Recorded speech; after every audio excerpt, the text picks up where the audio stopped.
LMK.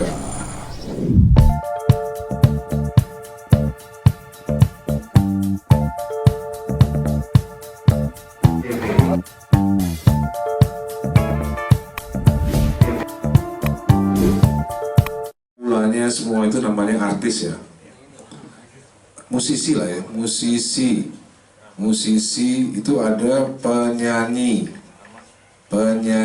ya, ada pemain band. Iya, ini dari awal supaya nggak bingung gitu. Musisi ya, musisi. Mereka pengen rekaman kan? Oke, mereka rekaman. Sini rekaman ya. Mereka rekaman. Lalu siapa yang membiayai? Namanya label. Bisa label sendiri, bisa label orang lain. Label ya. Label itu bisa ada di sini, ada Aquarius, contohnya ya. Aquarius yang dulu nih ya kan, Musika, Trinity, Sony ya, musik udah, dan lain-lain. Ini rekaman. Nah, ketika mereka rekaman itu, mereka mendapatkan royalti yang namanya mechanical. Sebentar, ya udah nggak salah, harusnya apa, mechanical rights. Mechanical rights. Ini untuk komposer. Ketika musisi ini rekaman menghasilkan apa? CD kan ya, kaset atau CD. Dulu ya, kaset 90-an sampai 2000. Ini tahun 90-an, 70-an ya, pokoknya 70-an, 90-an sampai 2000-an. 2000-an. Kaset, CD, ya kan, 2000-an nih. 97 juga ada sih, pokoknya sekitar gini lah CD. CD compact disc, terus lagi digital ya. Digital. Nah, digital. Ini namanya platform ya. Ada platform digital, ada platform analog, kaset dan CD. Ini menghasilkan sebuah royalti untuk komposer. Hak ekonominya ya, hak ekonominya royalti untuk komposer untuk di sini. Namanya mechanical rights. Pencipta lagu dapat dari total itu 9% di kontrak. Lalu pemain band ini penyanyi ya, penyanyi komposer. Terus yang ini, mereka yang di sini dapatnya di mana? Namanya apa, Denny Casmala? Tuh, Denny aja lupa, apalagi Once. Nah, salah. Sound recording rights. Nah, sound recording kurang nggak apa deh. Rights. Nah, ini ya, sound recording rights. Saya tanya sekarang, ini belum konser ya, belum konser. Berarti Agnes Monica dapatnya di mana? Sound recording rights. Nah, ini Agnes dapatnya di sini. Ari Bias dapatnya di mana? Mechanical rights, benar anak-anak. Ya, di 9% jumlahnya di sini ya. Ini kejadian sebelum 2014. Ini adalah masa-masa di mana situasi yang berbeda. Jadi Agnes Monica ketika dia dulu nyanyi waktu masih kecil, itu belum ada, belum di sini ya, masih kecil dia di sini. Agnes Monica kelahiran 1986. Berarti 2014 dia umur berapa? Coba Badai jawab. Berapa? 2014. Iya. 2014, lahir 96. 28 tahun ya. Makanya ketika dia berumur 28 tahun, ini situasinya udah berbeda. Agnes 28 tahun, situasinya udah berbeda. Dia harus membayar yang namanya performing rights ya. performing rights, live performing rights ya. Ya. Dia harus membayar ini untuk komposer. Untuk komposer. Ini ada hak komposer di sini semenjak 2014 melalui UU nomor 28 ya. Hak cipta, tentang hak cipta. Nah, pasal 9 bunyinya harus ada izin. Nah, pasal 9 berdasarkan pasal 9 harus ada izin. Nah, ini yang Agnes selama 10 tahun dia nggak ngerti ini. Tapi begitu ngerti dia bukannya minta maaf, tapi malah ngotot bahwa harus nggak bayar gitu kan, harus nggak minta izin. Alhasil tahun 2025 diputuskan bersalah. Untuk sampai sini paham ya? Oke. Ada yang ditanyakan, Badai? Wartawan ada yang ditanyakan?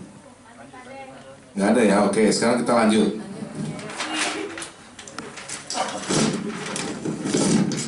Yang belum absen dulu yuk. Jangan pipis dulu ya, jangan. Kalau mau izin ke belakang nanti. Ya. Kita kenal dulu ada label, ya. Yang tadi kita sudah sebutin siapa aja labelnya ya. Mereka menjualnya dulu kemana? Ke toko kaset, toko CD. Nah, toko kaset dan toko CD. Nah, ada yang namanya Distara dan lain-lain dulu. Sebelum ada DSP. Sebelum ada ini fisik namanya. Fisik. Ini jadi label jualan fisik. Ini ke tokonya kaset. Ini mereka mendapatkan 28 sampai 30% dari harga yang tertera. Ini tadi agak lupa dari ya, komposer kan 9%. Sound recording rights itu bervariasi antara 6 sampai 15%. Tergantung deal. Kalau Dewa 19 gede persennya, cuma nggak saya sebutin aja. Takut Tiu marah nanti.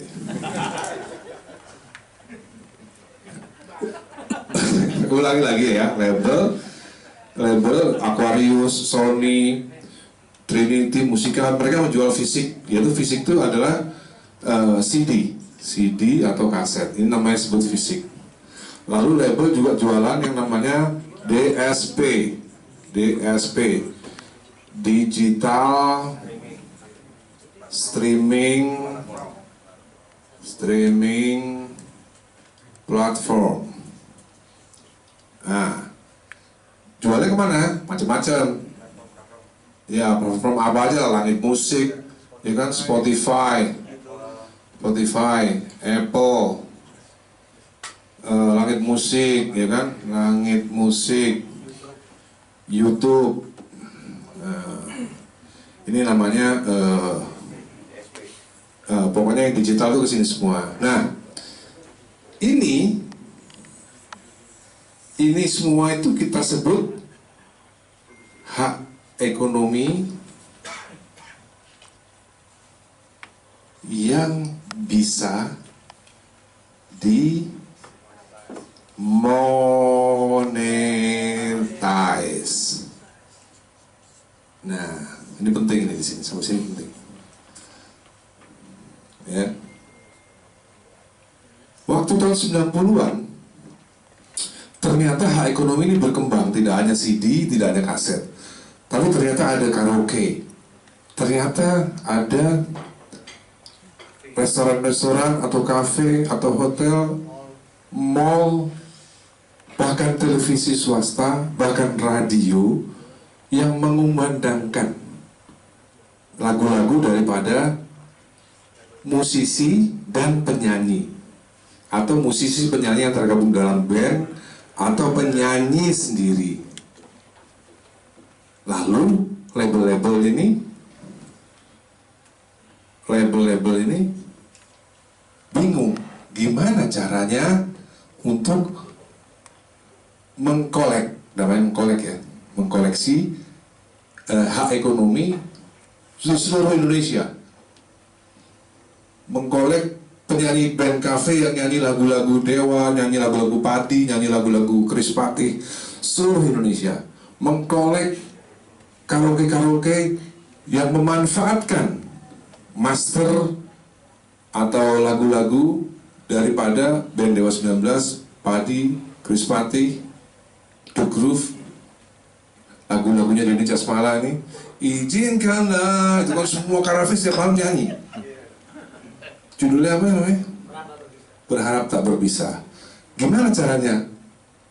Bingung LMK ini, nggak bisa. Mereka akhirnya membentuk sebuah wadah namanya LMK. Dulu yang pertama itu KCI, lalu ada WAMI. Jadi kesimpulannya apa? Label membentuk lembaga untuk mengkolek sesuatu yang tidak bisa dimonetize. Dimonetize.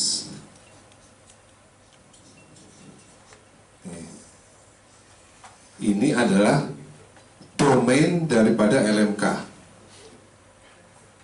Domain, bahasa Indonesianya apa domain itu? Ruang lingkup. Kalau Giring waktu itu ngomong apa dia? Domisili. Sesama PSI kok gitu sih lu? Oh iya, sesama PSI. Harusnya ngomongnya domain. Nah, jadi domainnya LMK ini adalah mengkolek sesuatu yang tidak bisa dimonetize. Sekarang saya tanya, apakah konser musik, saya tanya sama wartawan, konser musik penyanyi atau band ya sangat terkenal,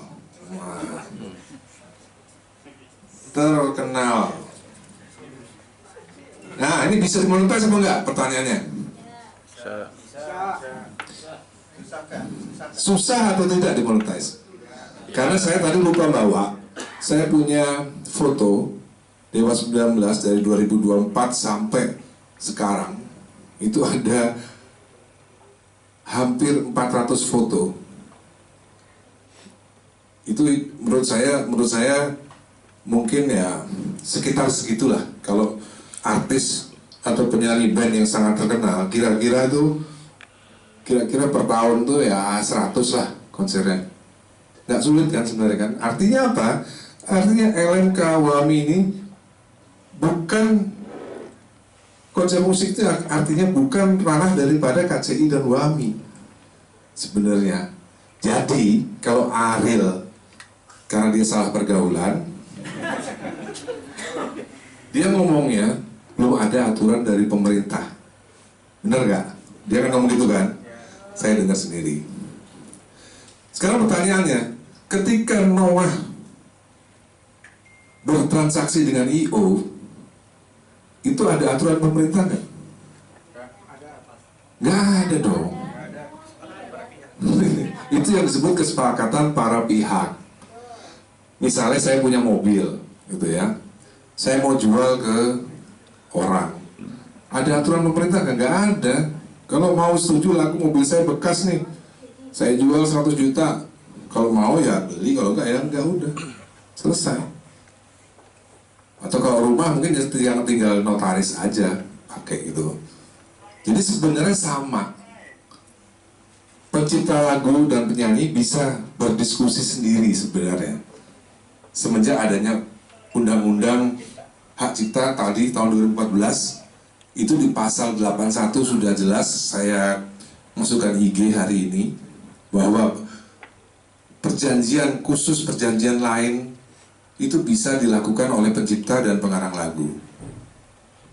Tidak perlu diatur oleh pemerintah. Pemerintah udah capek ngurusin banyak hal gitu. Jadi Ariel dan kawan-kawan jangan cengeng, jangan kekanak-kanakan. Nggak perlu pemerintah untuk mengatur pengaturan hak ekonomi pencipta yang digunakan oleh para penyanyi, nggak perlu. Iya, cukup deal sendiri aja. Caranya deal ya belajar sama Mak lah. Mama kan pintar nawar tuh. Jadi nggak ada sesuatu yang sulit. Sampai di sini ada yang mau bertanya?